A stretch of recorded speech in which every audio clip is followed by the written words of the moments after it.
শ্রমনীতি আমরা কায়েম করতে চাই, কিন্তু সারা দুনিয়ায় এই শ্রমনীতির অভাব।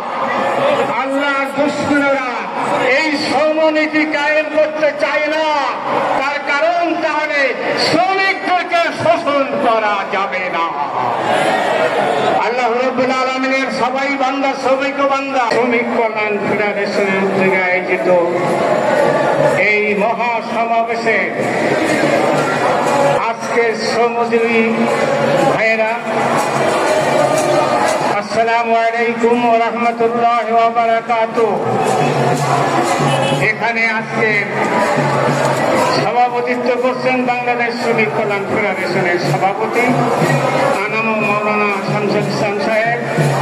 আজকের উপস্থিত আছেন বাংলাদেশ শ্রমিক কল্যাণ ফেডারেশনের সাবেক দীর্ঘদিনের সভাপতি জামাত ইসলামী বাংলাদেশের নায়েবে আমির অধ্যাপক মুজিবুর রহমান।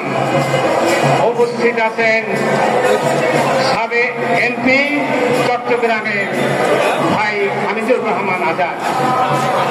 সম্মানিত শ্রমজীবী ভাইয়েরা, আমরা এদেশে কোরআনের আইন, ইসলামী শ্রমনীতি প্রতিষ্ঠা করতে চাই, যেখানে মালিক শ্রমিকের কোনো ভেদাভেদ থাকবে না, যেখানে একজন শ্রমিক অর্থাহারে অনাহারে উপবাস থেকে বস্ত্রহীন অবস্থায় থাকবে না,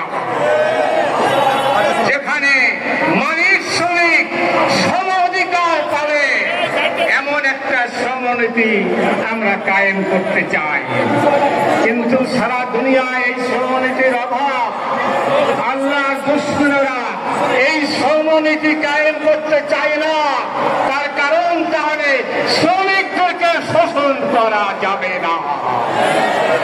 আল্লাহ রাব্বুল আলামিনের সবাই বান্দা, শ্রমিক বান্দা, কিন্তু আমাদের দেশে আমরা শ্রমিকদেরকে গোলাম বানিয়ে রাখতে চাই, আমাদের দল বানিয়ে রাখতে চাই।